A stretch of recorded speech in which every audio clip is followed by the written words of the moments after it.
Bonjour, bonjour.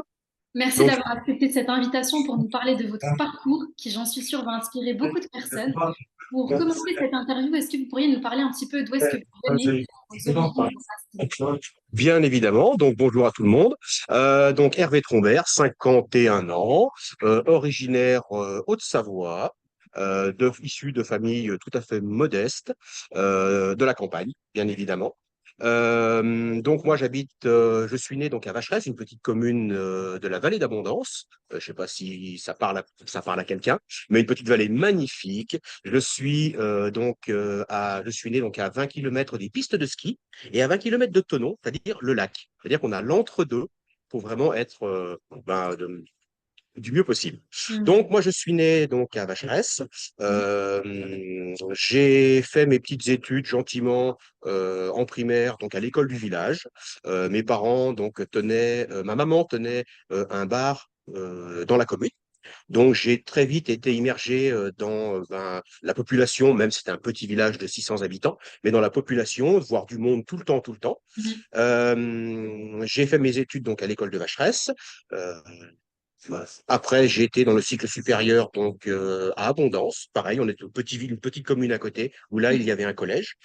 Euh, pour en revenir à mes parents, donc mon papa, lui, et est toujours, mais à la retraite, mais menuisier poseur, un passionné de son métier, un Wow. passionné du bois.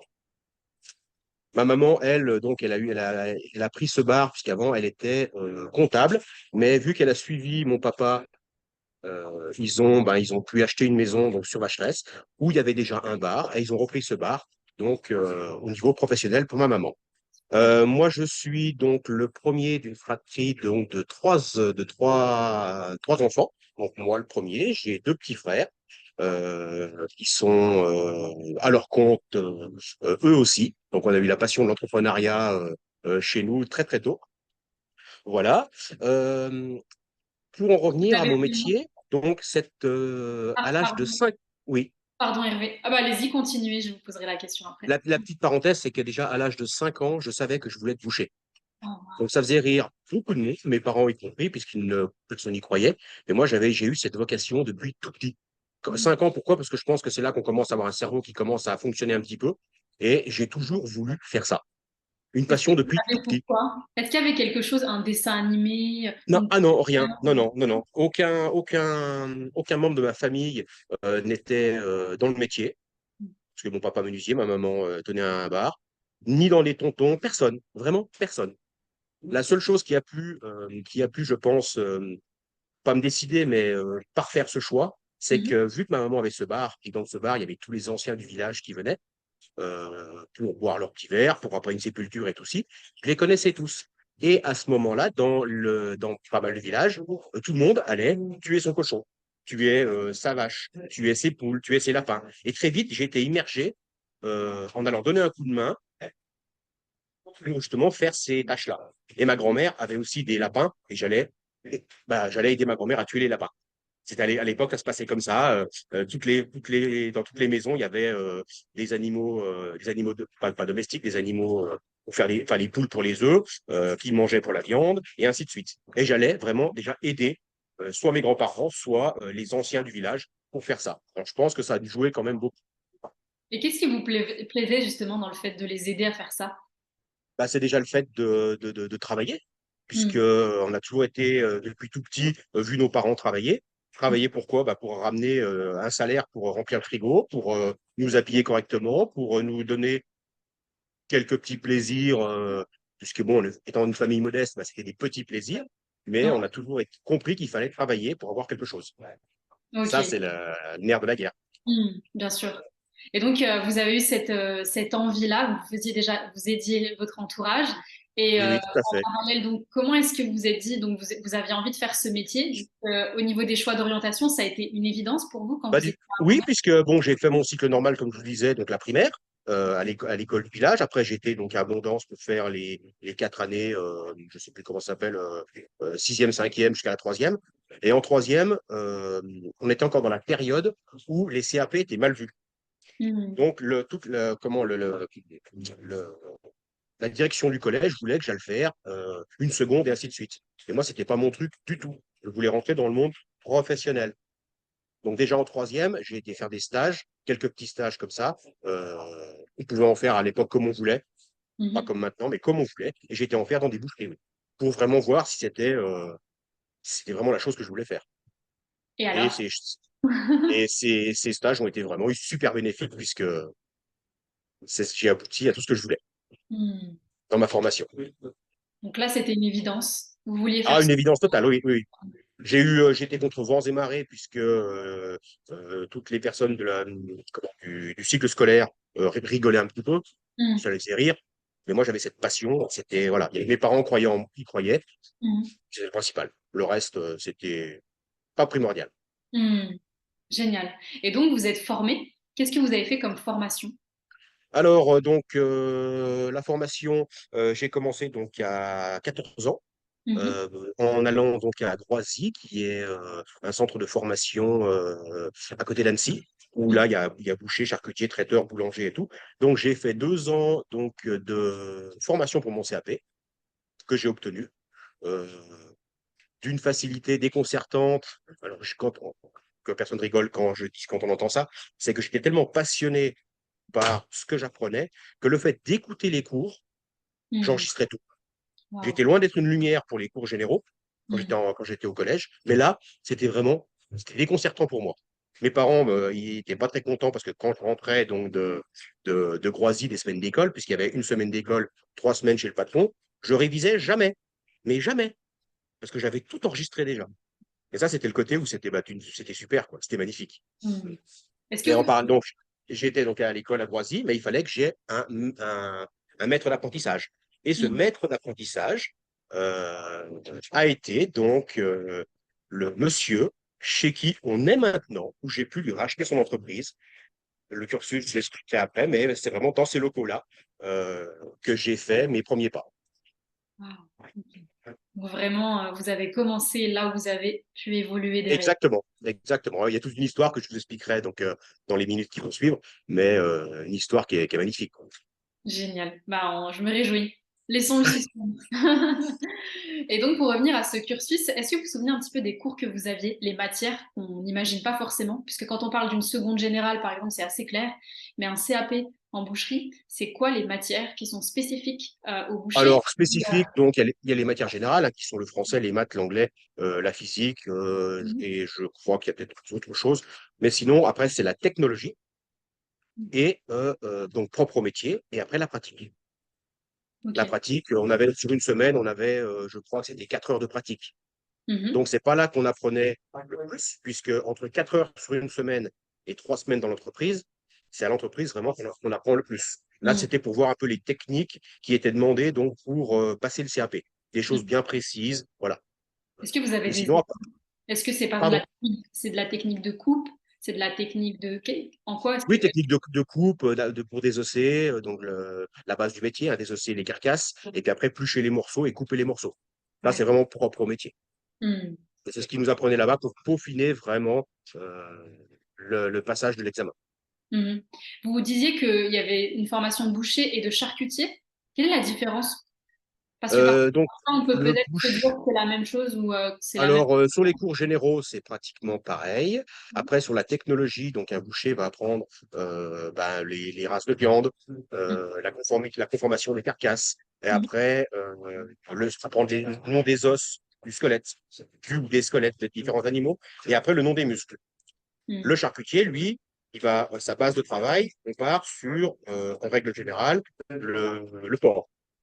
Que le Mhm. porc reste la viande de base pour faire de la charcuterie. Et suite à ça, lui, c'est plus des recettes. Des recettes pour faire des terrines, pour faire des pâtés, pour faire des saucissons à cuire, des pâtés coups, choses comme ça. Mhm. C'est des métiers qui sont liés, mais qui sont quand même différents, mais qui Mhm. sont liés au départ. Oui, bien sûr. Ok, super. C'est hyper Et clair. charcutier peut être une mention complémentaire pour un boucher.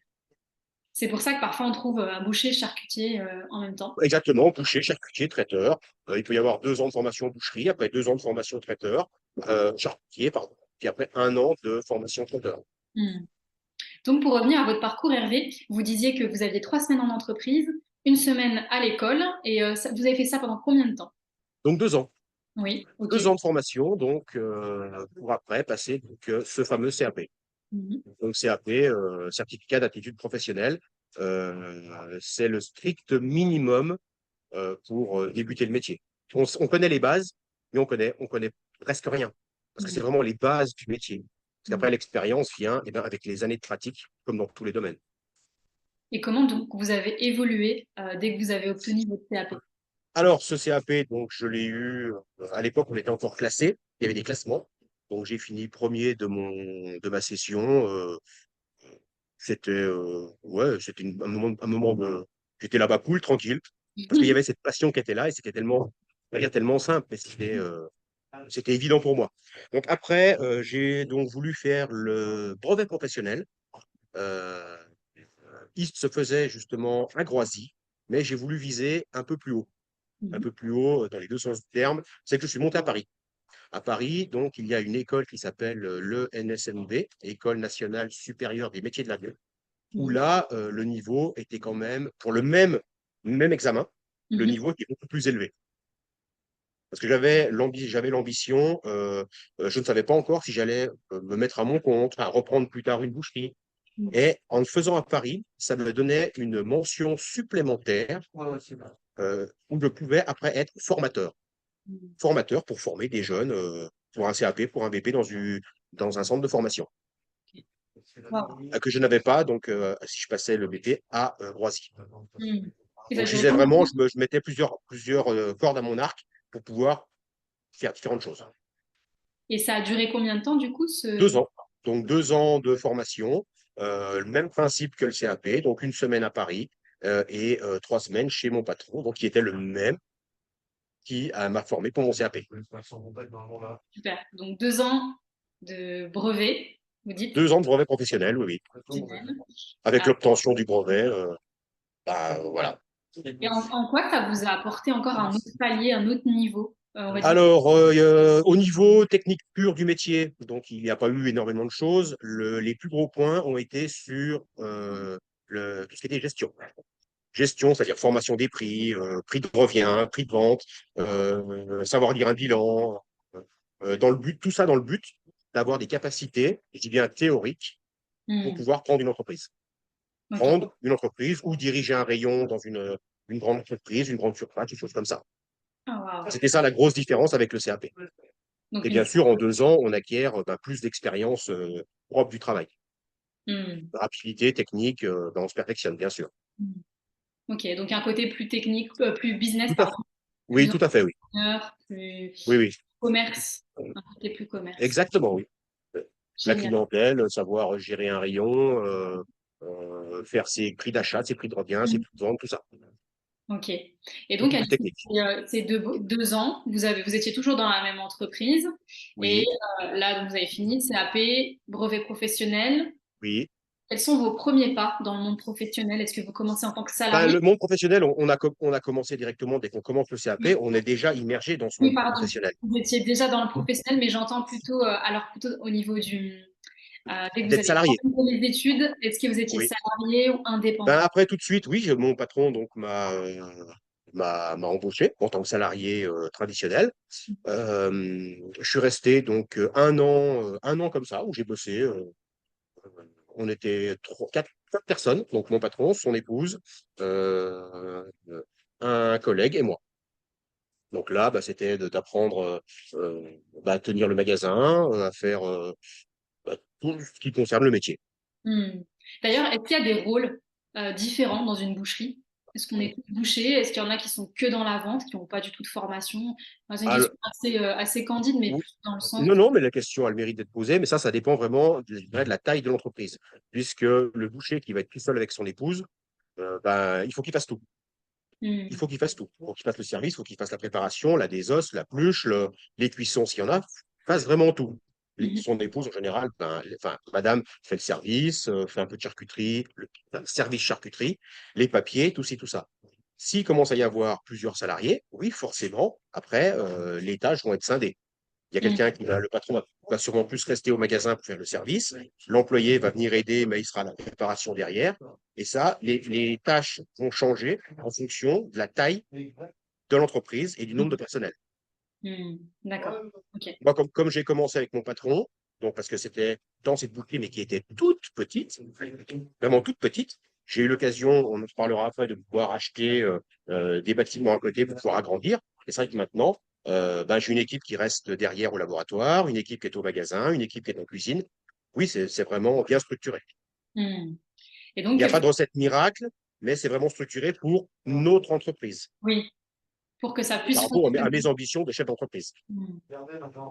Et donc, avant que vous vous mettiez à votre compte, vous allez nous raconter justement cette histoire-là. Combien d'années vous avez fait de salariat et qu'est-ce qui vous a donné envie de reprendre cette boucherie? Alors, là, vous allez rigoler. Donc, pendant cette année, j'ai passé 2 ans de CAP, 2 ans de BP. Cette année que je suis resté chez mon patron, euh, j'ai eu l'ambition, enfin, en discutant avec mon patron, j'avais l'ambition de créer une boucherie. Mais de créer. Moi, je voulais acheter un bâtiment, créer une boucherie et tout. Mon patron m'a laissé. Une personne, c'est une personne qui était en avance sur son temps, Mhm. très pédagogue, très humaine, des grandes qualités. Un monsieur, en fait, c'est un monsieur, tout simplement. Et il m'a laissé parler. Il m'a écouté, il m'a dit, ah, tu veux créer une boucherie, c'est bien, tu veux faire quoi? Nanana. Puis, au bout de quelques mois, il me dit, viens, il faut que je te parle. Il me tape sur l'épaule, il me dit, t'es dans le monde des bisounours, mon garçon. Et il me dit quoi, mon patron, dans le monde des bisounours? Je dis, mais oui, tu sais ce que ça coûte de créer une boucherie? Je dis, ben non, parce que bon, j'avais mon salaire, je savais la valeur de l'argent, mais je ne me rendais pas compte des investissements qu'il fallait faire pour ça. Donc là, il commence à me parler un petit peu d'argent. Ben, pour acheter un bâtiment, il faudrait mettre tant de milliers d'euros. C'était encore en francs. Tant de milliers de francs pour créer ton magasin. Oh, je me vois, je me décompisais au fur et à mesure qu'il m'annonçait les chiffres. Parce que je Mhm. ne me rendais pas compte.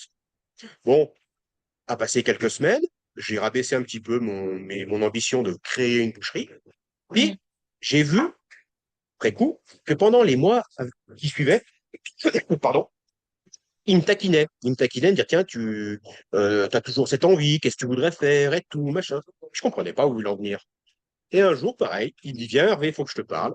Il me retape sur l'épaule, puis il me dit, ben moi, dans quelques années, je vais arrêter. Ah bon? J'avais toujours rien compris. Vous allez arrêter, c'est-à-dire, ben, si jamais la boucherie, elle va pas reprendre. Et là, j'ai eu des étoiles dans les yeux et j'ai tout de suite compris qu'il y avait une place à prendre. Mhm. Et vu que ce monsieur avait des qualités extraordinaires, je savais que j'étais vraiment dans la bonne maison. Mhm. Alors lui, il travaillait avec son épouse et puis un autre salarié pour faire les choses bien. Il a quand même demandé au salarié qui était plus ancien que moi si lui, ça l'intéressait, histoire de hiérarchie, ce qui est normal. Lui, ça ne l'intéressait pas puisque d'un certain âge, il ne voulait pas s'embêter à investir encore pour ça. Mhm. Et puis c'est parti comme ça. C'est parti comme ça. Bon, après quelques discussions, euh, on a dit, bah ok, moi je veux donner une suite à cette entreprise. Et c'est parti comme ça. Mais là, on n'était que dans la théorie. Mhm. Qu'est-ce que vous avez mis en place pour que la théorie devienne pratique? Que le rêve devienne Alors moi, j'ai rien mis particulièrement en place. C'est Mhm. mon patron qui Mhm. m'a dit, ben, écoute Hervé, on va parler un petit peu dans le timing. Toi, moi, je vais arrêter, mettons, c'était pas, mettons, c'était sûr. Dans 5 ans, je vais arrêter. Donc, le Mhm. patron qui me parlait. Je dis, ouais, 5 ans, ouais, c'est long et tout. J'étais, pas dire que j'étais pas content, mais je trouvais ça long. Mais il m'a dit, par contre, pendant ces 5 ans, je vais te former. Alors, je me disais, j'ai mon CAP, j'ai déjà mon BP, il veut me former. Mhm. Je comprenais rien. Mais je comprenais rien. Et là, il me dit, ben, je vais te former en tant que repreneur d'entreprise. Et là, il m'a expliqué. Il m'a dit, ben, je vais t'apprendre à gérer une autre entreprise, à faire plein de choses vraiment pour me remplacer. Mhm. Il y a eu un schéma qui était très simple. C'est que sur ces 5 ans, parce que ça a duré 5 ans, au début, lui gérait 100% de l'entreprise. Et au bout des 5 ans, il m'a dit, au bout des 5 ans, c'est toi qui vas gérer 100% de l'entreprise. Mhm. Et c'est vraiment ce qui s'est passé. Par contre, j'ai passé des moments très, très compliqués, puisqu'il m'a dit, je ne vais pas te faire de cadeau. Je veux que le jour où moi je pars, que tu es à la tête de l'entreprise, que tu gères 100%. Enfin, que tu me rappelles toutes les 10 minutes, ça, je sais pas, ça, je sais pas. Donc, j'ai passé des moments ouais, assez compliqués parce qu'ils étaient quand même assez durs, Mhm. mais c'était pour la bonne cause. Il y Waouh. avait de la rigueur, il y avait une poigne, il y avait un respect énorme, mais c'était carré. Il fallait Hmm. pas déborder, il fallait pas faire le fou. Il fallait bien écouter. Puis quand ça allait pas, c'était une sacrée bonne claque derrière les oreilles. Wow. Et Et ça, donc, c'était magnifique.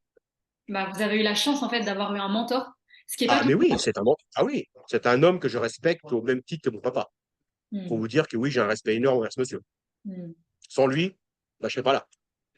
On Et le j'aurais salue pas eu aujourd'hui. ce parcours que j'ai eu jusqu'à maintenant. On peut le saluer aujourd'hui en même temps que cette interview du coup qui. Ah, mais carrément, je sais pas si on peut donner son nom, mais parce qu'en fait, son nom reste bah, le nom de la boucherie. C'est encore maintenant, moi, ça fait 25 ans, 20 ça va faire 27 ans bientôt que j'ai repris. Il y a encore des clients qui viennent à la boucherie Dame 20, alors que c'est la boucherie Trombert. Et moi, je suis Hmm. fier d'avoir des clients qui viennent à la boucherie Dame 20, parce que ça, bah, c'est mon ancien patron, c'est magnifique, quoi. Et j'ai aucun ego mal placé avec ça. Pour ça, je suis fier, très fier. Waouh. C'est tout à votre honneur aussi. Bah après, moi, je trouve ça, c'est normal, quoi. Je trouve que c'est normal. Il m'a aidé, il m'a tendu la main, il a fait ce qu'il fallait pour que je réussisse. Hmm. Donc, le minimum, c'est d'avoir un respect sans limite pour ce monsieur. Bien sûr, bien sûr. Donc oui, il vous a donc au bout de ces 5 ans, vous aviez quel âge? Si on reprend Alors, j'ai commencé à 14 ans, 14 ans, 10, 24, j'avais 23 ans. 23 ans. 23 ans. Après, on a quand même repoussé d'un an. Donc, on avait dit 5 ans, mais on a repoussé d'un an, Ah, puisque ok. lui, ça l'arrangeait pour des questions financières et choses comme ça. Et moi, ça me permettait d'avoir encore plus d'expérience. J'ai repris la boutique officiellement à 24 ans. Donc, Ok. 14 ans, j'ai commencé. 10 ans après, j'ai repris la boutique. C'est hyper tôt en réalité, hein. Ça montre qu'il y avait une certaine Oui, maturité. c'est tôt, mais vu que ben, j'ai eu un mentor qui m'a donné toutes les ficelles et qui a fait tout ce qu'il fallait pour. Hmm, Et puis moi, est-ce que j'avais peut-être des facilités? Je sais pas. Mais je pense que c'est bien sûr. la passion a effacé toutes les difficultés. Et ça, quoi qu'on fasse, que ce Hmm, soit à titre professionnel, à titre personnel, à titre familial, quand on fait quelque chose avec passion, hmm, s'il y a des difficultés, ça les efface. oui, c'est un beau rappel. Merci. J'invente rien et je crois que toutes les personnes avec qui je discute qui font un chemin magnifique, eh ben, il y a toujours cette passion qui est là. Hmm, c'est super important. Quand il y a la Ah passion, oui, il y a le fil rouge qui nous porte pendant longtemps. En tout cas, une belle oui, époque. oui, tout à fait, oui. Donc, vous disiez, depuis que vous avez 24 ans, vous avez repris cette boucherie grâce à, voilà, à du mentorat qui vous a accompagné. Aujourd'hui, vous êtes à la tête de cette boucherie qui a beaucoup de renommée à Thonon-les-Bains, que vous gérez avec votre équipe, avec votre compagne aussi. Combien est-ce que vous avez de salariés aujourd'hui? Et Alors, à l'heure actuelle, nous sommes 7 personnes. 7 personnes, où chacun, je dirais, a son poste prédéfini, tout en ayant une polyvalence. Hmm. Est-ce que Ça, vous c'est pouvez très donner important. un petit peu voilà, un peu de détails plus sur les postes? Ça donne une idée. Un peu Un petit comment détail sur. Ça a coupé, j'ai pas entendu. Un petit détail sur. les postes, les rôles, un peu Ah, comment les ça rôles. se Bah, passe. disons que si on prend à l'heure actuelle, vraiment à l'heure actuelle, donc j'ai un gars qui reste au magasin, qui lui fait que du magasin, Hmm. qui est accompagné de 2 personnes Mhm. qui font du magasin, uniquement du magasin, mais qui sont très polyvalentes également. Après, Mhm. j'ai une personne qui est en cuisine, qui fait son poste en cuisine, mais encore une fois, qui peut venir en magasin en renfort et tout ci, tout ça. J'ai un autre gars qui est au laboratoire avec moi. Et Mhm. encore une fois, il y a cette polyvalence. Parce que s'il y a on va dire un coup de bourre ou une surcharge de travail, où que ce soit, Oui, toutes les personnes sont capables de venir aider ou de seconder. Voilà. Et ça, à l'heure actuelle, dans une entreprise, il faut qu'il y ait justement cette façon de faire. à la fois une spécialité, à la fois une polyvalence, à la Tout à fois fait, tout un à rôle, fait. à la fois une polyvalence. Tout à Qu'est-ce fait, que... puisqu'en face de nous, on a une clientèle qui vient chercher donc des produits de Mhm. qualité. Mais quand on dit produits de qualité, on dit aussi service, on dit aussi euh, un dialogue, un sourire, une communication et qu'on- cette passion qu'on leur transmet aussi, puisque toute mon équipe qui est avec moi a la passion de son travail, Mhm. puisqu'on a des métiers, que ce soit boucher, charcutier, boulanger, n'importe quoi, qu'on Mhm. soit chef d'entreprise ou salarié, Mhm. il faut être passionné. Ici, chez nous, mes coéquipiers et coéquipières ne viennent pas à 7 heures le matin et attendent que ça soit 19h. Mm. Non, parce qu'entre-temps, on rigole, on s'amuse. Le boulot, il est fait, mais superbement bien. Mais on a une équipe, on a une famille. On a Mm. une famille Génial. avec le respect hiérarchique, voilà. Mais on rigole tout le temps, on s'amuse. Quand il y a des coups de bourre, on rigole aussi. Mais ça envoie du boulot. C'est dans la joie et la bonne humeur. Ouais, c'est important. C'est la clé, de toute façon, d'avoir une équipe qui reste, puisque le problème actuel, tout le monde est en manque de personnel, est en manque de ci, en manque de ça. Moi, j'ai la chance de pas avoir ce problème-là. Pourquoi? Parce que mon équipe, elle est passionnée. Mm. Passionné, Il y a un puis truc, il y a aussi il y le a, traitement. Il y a le traitement de l'employé. Et puis, oui, après, il y a quelque chose il y a une petite phrase tout bête et je la répète assez souvent. Les bons employés font les bons patrons font les bons employés. Et tout ça, c'est vraiment, je dis ça sur la rigolade, mais c'est une alchimie. mm. Ah. Je trouve que dans toutes les boîtes, il devrait y avoir ce raisonnement. Mm. Et si on revient un peu, c'est hyper inspirant. Si on revient un petit peu à ce que vous proposez à vos clients, est-ce que vous pouvez nous dire un petit peu quels sont les produits? Est-ce que les viandes, les plats, les repas, les Bien prestations? sûr, bien sûr. Alors, je vais vous expliquer un petit peu l'évolution du métier depuis que j'ai repris donc en 99. Mhm. Euh, Parce que le métier a énormément évolué. À l'heure actuelle, je vais faire à l'envers. À l'heure actuelle, donc, notre cœur de métier, c'est la boucherie. Donc, on Mhm. travaille, on n'est pas des vendeurs de viande, on est des artisans bouchers. Je vais vous expliquer la différence. Un vendeur de viande, il reçoit des paquets sous vide de viande, quelle qu'elle soit, il les ouvre, il les met en vitrine pour vendre. Non, nous, c'est pas ça. Le cœur du métier, c'est vraiment d'acheter nos carcasses, de les faire rassir, donc les carcasses quelles qu'elles soient, de bœuf, de veau, de porc, de tout ce qu'on veut, de les faire rassir, de les désosser, de les découper, de les mettre en vente. On a un suivi de notre produit de A à Z. On sait ce qu'on vend, on sait ce qu'on vend. La différence entre un vendeur de viande et un artisan boucher. Donc, le métier à l'heure actuelle, on a un rayon viande, il est assez conséquent. On a de la charcuterie, une partie en négoce et une grosse partie qu'on fait nous. Et la grosse partie qui a évolué, qui s'est accentuée surtout depuis la partie Covid, c'est la partie traiteur. Avant, euh, avant la partie Covid, on avait deux, trois plats traiteurs. Là Mhm. maintenant, on a 3 mètres de traiteurs. On propose pratiquement entre 5 et 8 viandes cuites tous les jours. On propose entre 5 et 10 plats de légumes tous les jours. Et là, ça a pris un essor phénoménal. Ça, c'est l'évolution du métier. Quand vous dites traiteur, c'est déjà il y a le traiteur sur place et puis des prestations Donc, aussi pour les entreprises. oui, nous cuisinons nos propres viandes. Mhm. C'est là la grosse différence. Ce n'est pas des plats cuisinés qu'on va acheter, tout fait. C'est nos propres viandes que l'on cuisine et qu'on met en vente après. Ça va du bourguignon, ça va du roast beef cuit, ça va au poulet cuit, bien évidemment, mais à toutes ces choses qui peuvent être euh, comment, en fonction de ce que la clientèle demande. Et Ok. à nous, on lui propose aussi des fois des choses qu'elle ne pense pas. Et ça fonctionne vraiment à merveille. Et vous faites ça aussi pour des, Pardon. vous faites ça aussi pour des inaugurations, c'est ça? Des réunions, des inaugurations? Alors, je le fais très très peu pour une raison très simple, c'est que je privilégie les ventes magasins.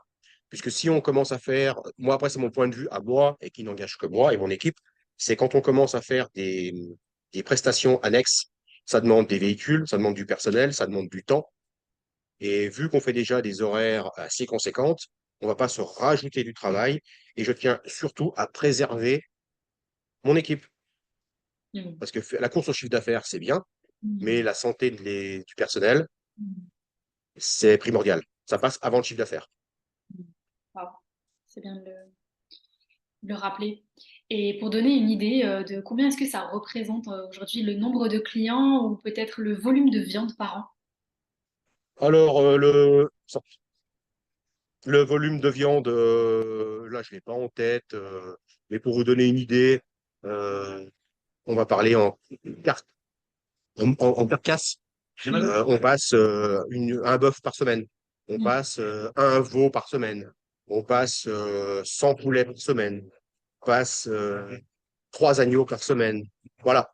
Ça, c'est plus parlant que dire si on parle en tonnage. C'est plus parlant pour tout le monde. Clairement. Mais merci. Et c'est vrai qu'après moi, en préparant, j'ai pas forcément les bonnes unités, mais c'est effectivement beaucoup plus parlant Oui, tout à fait, oui, tout à fait. Et comment est-ce que vous choisissez vos viandes? Est-ce qu'elles sont issues de la région, même si j'imagine avoir la question? Qu'est-ce qu'une viande de qualité selon vous et à quoi est-ce qu'il faut être attentif quand on choisit sa viande? Alors, j'ai une façon un peu particulière donc de travailler donc avec mes, c'est pas mes éleveurs, avec les éleveurs et surtout mon grossiste. Mm. Rappelez-vous, il y a pas si longtemps que ça, pour des questions de coût, dans tout le commerce général, faut éviter les intermédiaires, faut éviter ci, faut éviter ça. Mm. On peut pas éviter les intermédiaires. Dans le métier, il y a 30 ans de ça, le boucher, il y avait des élevages partout. Il y avait des élevages partout, même à Thonon-les-Bains, il y en avait en périphérie. Et le boucher allait le dimanche matin voir le paysan, acheter, négocier sa bête, qu'il emmenait le lundi matin à l'abattoir, parce qu'il y avait un abattoir à Thonon. Donc, c'était la partie passion Mm. qui prenait beaucoup de place sur la vie privée. À l'heure actuelle, on est confronté à quelques problèmes. Il y a de moins en moins d'élevage. Les abattoirs sont de plus en plus loin. Et s'il faut prendre la voiture le dimanche, faire 400 km pour aller choisir des bêtes, revenir, et tout ci, tout ça, on n'a plus de vie. Mm. Donc moi, j'ai fait totalement différemment. Et encore une fois, là-dessous, il y a une histoire d'homme. Histoire d'homme, je vais vous expliquer juste après ce petit paragraphe. Euh, je me suis entouré donc de négociants qui, eux, savent ce que je veux donc, comme qualité de carcasse. Et c'est eux, vu que c'est leur métier propre, qui vont choisir donc les bêtes sur pied. Ça, c'est un métier aussi. On appelle ça des maquillons. En voyant la bête, ils sont capables de dire comment la carcasse elle est. C'est l'œil de leur propre métier. Et moi, je ne me déplace jamais de ma boutique. C'est uniquement par téléphone, par mail ou par message que je passe mes commandes et je suis livré avec pile poil les carcasses que je veux, la conformation que je veux et la qualité que je veux. La qualité que je veux par rapport à ce que je cherche à vendre à ma clientèle. Wow, ok. Donc ça Donc moi, montre je que vous travaille restez dans votre pour... Pardon? spécialité. Ça montre que vous restez dans votre spécialité, dans votre corps de Exactement, parce qu'on ne peut pas se diversifier, oui, mais à un certain niveau. métier. J'aime bien, par contre, moi, je connais depuis 27 ans que je suis à mon compte, j'ai été voir tous mes fournisseurs, j'ai été voir un maximum d'éleveurs. Ça, sur ma partie vacances, mais la partie plaisir. Je connais les personnes physiquement avec qui je suis au téléphone, je suis en mail. Il y a cette partie du faut être humain, d'avoir toujours quelqu'un au téléphone, puis pas savoir, juste se dire bonjour, bonjour, et puis on parle business, c'est bien. Mais quand on a été voir en présentiel ces personnes, le contact, il est totalement différent. Je privilégie dans tous mes rapports professionnels, familiales et tout, l'humain. Mm. Le rapport humain, c'est énorme. C'est la base de la relation. Relation commerciale, relation amicale, relation tout ce qu'on veut. Oui, le contact. Mm. Exactement. Et donc, et si on continue par rapport à votre métier, quelle place occupe aussi tout ce qui est matériel, les couteaux dans votre métier? Est-ce qu'il y a Ah, des catégories? Comment ça se passe? le couteau, nous, c'est notre outil de base. Sans couteau, on ne peut rien faire. Mhm. Et c'est là vraiment qu'on a la technique pour désosser, éplucher. Chaque couteau a une spécification. Le couteau à désosser pour le désossage, qui a une forme spéciale. Le couteau à éplucher, une forme spéciale. Voilà. Je ne vais pas vous les énumérer les uns après les autres. Après, c'est les parties frigo, puisque la viande est conservée entre 0 et 2 degrés, 3 degrés. Après, c'est la partie magasin, la partie laboratoire. Donc, ça représente, oui,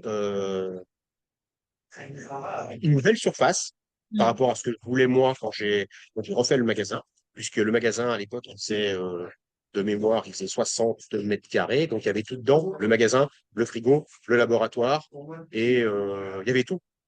Et moi, de 60 mètres carrés, encore une fois, avec l'aide de mon ancien patron lui était plus âgé que moi, donc il connaissait beaucoup plus de choses que moi, j'ai pu acquérir un bâtiment à côté pour justement agrandir la boutique. Et cette boutique, donc, qui faisait 60 mètres carrés quand je l'ai repris, actuellement, eh bien, on en fait 170. Et là, vraiment, on a de l'aisance pour travailler, on n'est pas les uns sur les autres, on a du matériel qui tient la route, et puis tout le monde est heureux de travailler, quoi. Vous parliez du laboratoire. Qu'est-ce que c'est que le laboratoire? Alors, quand on appelle la partie laboratoire, c'est la partie en fait où on fait la transformation.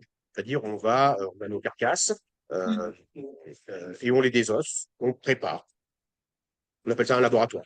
Un D'accord. laboratoire, faut pas voir laboratoire d'analyse, comme on pourrait le croire, ou laboratoire médical, mais là, c'est vraiment le laboratoire, comme on peut l'appeler une cuisine, comme on peut appeler pour de la charcuterie, pour de la pâtisserie, de la boulangerie. C'est le laboratoire. Ok. Et donc, si par rapport à votre journée type, est-ce que vous pourriez nous décrire un petit peu votre journée type en tant que boucher, À l'heure actuelle, par exemple? allez, ben, moi, donc, je travaille étant à mon compte et passionné. Donc, moi, je travaille pratiquement 6 jours sur 7. Enfin, je descends 6 jours sur 7. Mhm. Quoique maintenant, mes employés m'ont donné mon mercredi. Ils m'ont dit le mercredi, maintenant, patron, il faut rester chez vous. Donc, bah, j'ai écouté. Donc, c'est la petite partie plaisanterie. Mais sinon, ouais, c'est 6 jours sur 7. Moi, j'habite donc à 20 kilomètres donc, de mon établissement. Je dors pas beaucoup. Je dors très bien, mais pas beaucoup. Donc, le matin, bah, 5 heures, c'est debout. Je bois mon petit café, petite toilette. À 6 heures, je suis donc à la boutique. Et Mhm. après, 6 heures, midi et demi, 15 heures, 19 heures. Ah oui. Ça, c'est Ouais. les horaires que moi, je m'occupe. Mais il n'y a aucune contrainte. C'est que du plaisir. Et comme on disait tout à l'heure, quand il y a du plaisir, eh ben, les contraintes, ça les efface. Ah bah, bien sûr. Ça contrebalance complètement. Ah, mais carrément, oui, oui, carrément. Et donc, avant de passer à d'autres sujets, je voulais terminer aussi pour tout ce qui est produits. Quels sont les produits phares qui sont le plus demandés euh, dans votre boutique et notamment aussi par période? Alors, nous, on a un produit donc où on est, où mon patron a été l'inventeur de cette recette, puisqu'elle a été créée ici dans les petits murs à l'époque. J'ai des anecdotes qui sont magnifiques. C'est la fondue mexicaine. La fondue mexicaine, c'est une préparation à base de viande qui se cuit donc dans un bouillon ou dans l'huile, comme une fondue bourguignonne, mais la viande est totalement différente. Et c'est notre fer de lance. Et en plus que c'est lui qui l'a inventé ici. Donc c'est la véritable, c'est l'authentique, c'est vraiment, voilà. Tous nos collègues ont copié, ont essayé de faire pareil. Chacun fait ce qu'il veut, mais la recette de base et le produit phare, il est ici. Et ça, ouais, c'est vraiment, on en vend des quantités industrielles. Voilà. Après, à Noël, on a notre point fort, c'est qu'on a un rayon volaille qui est vraiment énorme. J'expose mes volailles directement au magasin, devant les clients. Il y a 200 volailles qui sont au magasin avec les plumes, avec tout ça, directement à la vue de la clientèle. Waouh, Et ça, c'est extraordinaire, c'est magnifique. ça donne envie. Ah, bah, c'est le but. On veut des clients, souvent les clients, pas des passants dans la rue, qui passent, ils regardent sans regarder, et on les voit faire 2 mètres en arrière et regarder la vitrine. Et ça, ouais, ça, c'est magnifique. Ça, c'est magnifique. Et prendre des photos, ouais, c'est super. Super. Donc, ouais, et cette recette qui est vraiment typique de la boucherie, de votre boutique, et puis le rayon volaille à Oui, Noël. voilà, voilà, voilà. Exactement. Et donc là, on sent la passion, clairement, depuis le début. Il paraît, oui. Clairement, déjà, quand je vous ai rencontré la première fois, c'était une évidence.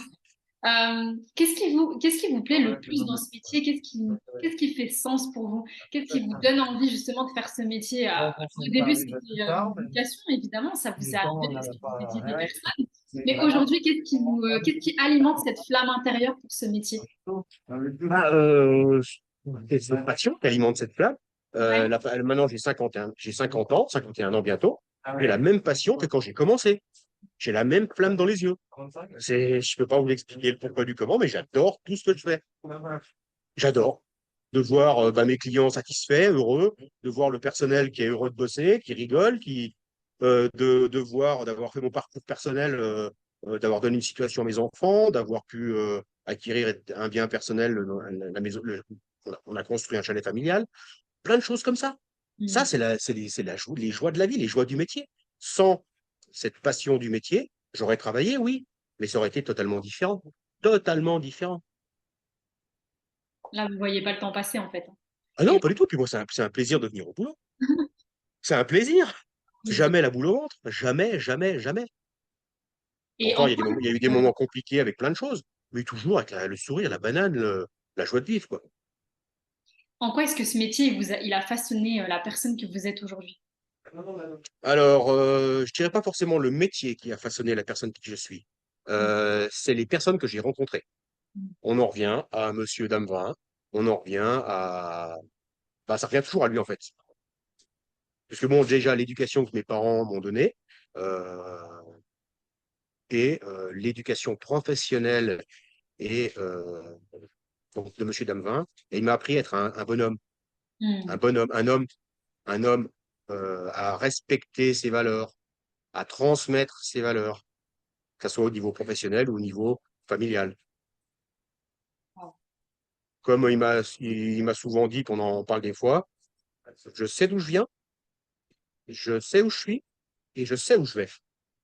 Des grandes lignes de vie qui sont tirées, et jusqu'à maintenant, en ayant 51 ans, parce que dès que j'ai commencé à travailler, j'avais fait des lignes de vie et je l'ai toujours respecté, avec des virages, certes, mais avec un point de mire bien précis.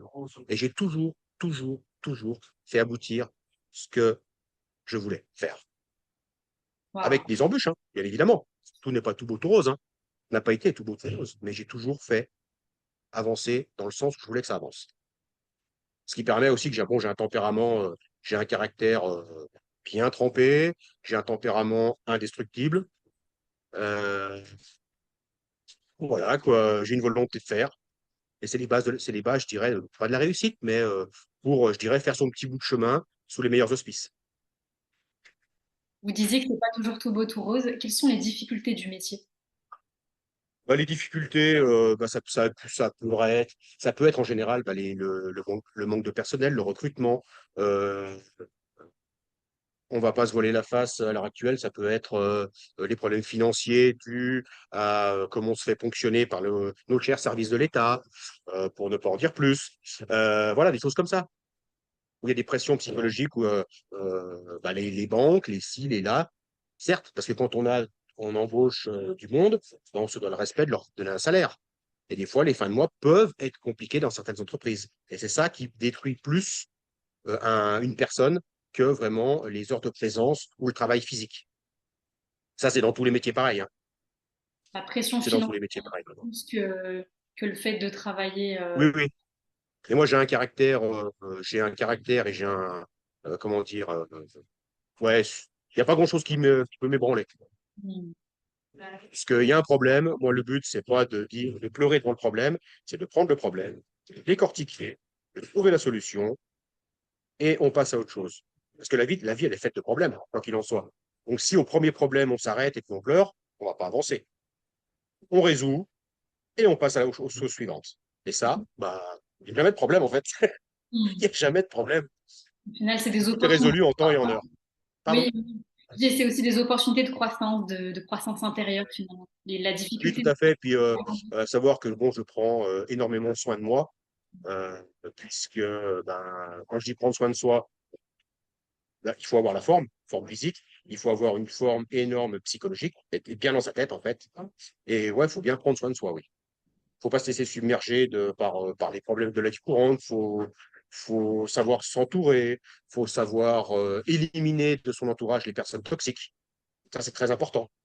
Ou les personnes qui veulent se faire croire tout bien, tout nickel, mais qui sont malveillantes.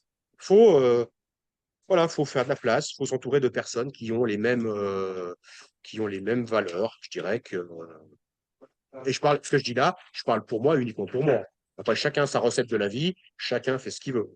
Mais je vois qu'au bout de 51 ans, la recette a bien marché parce que j'ai eu des bons mentors. J'ai eu des parents exemplaires, extraordinaires, et j'ai eu un bon mentor. Hmm. Puisque mes parents sont toujours en vie. Et ça, à savoir, la petite parenthèse, c'est que ça fait depuis l'âge de 14 ans que je travaille. À partir de 18 ans jusqu'à maintenant, je passe voir mes parents tous les jours. Tous les jours, sauf si j'ai un rendez-vous, une réunion, chose comme ça, mais tous les jours, je passe voir mes parents. C'est le minimum pour des enfants de s'occuper de leurs parents, puis d'aller prendre des nouvelles et tout. Ce qui Hmm. crée des relations énormes, quoi. Bien sûr. Et donc, on va terminer sur encore quelques questions. Oui, Est-ce bien que vous sûr. avez une anecdote, Hervé, à nous partager par rapport à votre métier, votre carrière? Est-ce qu'il vous est arrivé quelque chose ou voilà, quelque chose qui vous a marqué? Même si vous nous avez déjà partagé, je pense, la plus grande des anecdotes, c'est votre mentorat, votre mentor. Ouais. Si vous avez une anecdote, peut-être avec un client, une situation, quelque chose qui vous a marqué. Alors, oui, bah, j'en aurais des centaines, voire des milliers, mais j'en ai deux qui sont très, très, qui m'ont marqué, qui m'ont gravé à vie. dans tous les sens du terme. C'est que, sans rentrer dans le détail, j'ai eu une tumeur au cerveau pendant que je travaillais. Donc, j'avais 20 ans et qui s'est bien passé, tout s'est bien déroulé et tout. Et c'est encore une fois, donc mes parents et Monsieur Damevin qui ont su, après, pas me remettre sur pied, mais me trouver les mots pour, de cette faiblesse, en faire une force. Wow. Encore une fois, le rapport humain a été énorme. Et une autre anecdote, donc moi j'ai 3 enfants. D'ailleurs, ma première fille qui m'a fait grand-père depuis 2 ans, un papy mouzo.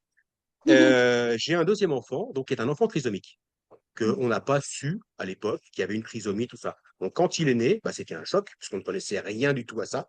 À la Mm. trisomie, on ne savait pas ce que c'était. Et là, encore une fois, c'est Monsieur Damevin qui a su, en l'espace de quelques heures, je dis bien quelques heures, pas quelques jours ou quelques mois, me trouver les mots pour Hervé. Ce qui t'arrive là, c'est magnifique. Je comprenais pas tout. Et en fait, oui, ça a été une des meilleures choses qui me soit arrivée dans ma vie. La première, mes parents, bien évidemment. La deuxième, rencontrer M. Damevin. Et la troisième, notre fils trisomique, qui lui aussi a été un pilier énorme pour en arriver où j'en suis maintenant. Wow. C'est pas une faiblesse, c'est une force. Mm. C'est hyper inspirant. Ah oui. Et j'invite, s'il y a des personnes qui veulent avoir des conseils, en discuter ou je ne sais pas quoi, avec grand plaisir, que je pourrais partager avec plus de détails bah, ces choses qui viennent de dire. De toute façon, on mettra toutes les infos de votre boucherie, vos coordonnées en description de la vidéo. Toutes les personnes qui voudront vous contacter, les personnes qui voudront venir dans la boutique Tout à également fait. pour venir vous voir. Quel avenir pour ce métier selon vous? Alors, ben, l'avenir, il y a un avenir, oui. Il y a un bel avenir pour les personnes qui auront, encore une fois, cette passion pour ce métier. Quand j'ai commencé donc à 14 ans, il y avait, je crois, sous le tenons, 12 ou 14 boucheries en hypercentre. À l'heure actuelle, on n'est plus que 3. Ah ouais, on n'est plus que 3. Mais par contre, maintenant, la clientèle qui vient chez nous, comme chez mes confrères, veut des produits de qualité, veut du service, veut de l'accueil, veut du conseil. Et le boucher qui saura continuer avec cette recette-là a un avenir magnifique. Identique pour le boulanger, identique pour le pâtissier, identique pour le fromager. C'est la même recette pour tout le monde. Des bons produits, du service, du conseil, du sourire, des relations humaines. Et ça, c'est magnifique. Et on voit, on travaille de plus en plus. On travaille de plus en plus. Donc, c'est que la recette fonctionne. Génial. Vous avez répondu Voilà. à la prochaine question. Merci beaucoup Hervé pour cet échange. J'ai pris beaucoup de plaisir à découvrir votre parcours. Vous êtes inspirant, vous avez un parcours inspirant, votre passion se ressent. Et qu'est-ce que je peux vous souhaiter pour la suite? Eh ben, pour la suite, c'est que si on a l'occasion de refaire donc un petit exercice comme ça, je vous donnerai la suite de la suite. Parce qu'il y a une suite ici dans les locaux. Mais dans le prochain rendez-vous, si on arrive à en faire un, il y aura une suite. Mais je dis rien pour l'instant. Mais il y aura une suite qui va être magnifique. Et quand je vous dis magnifique, c'est vraiment magnifique. Avec plaisir. On va Merci laisser le beaucoup. suspense. Oui, merci. Merci à vous. Merci bien.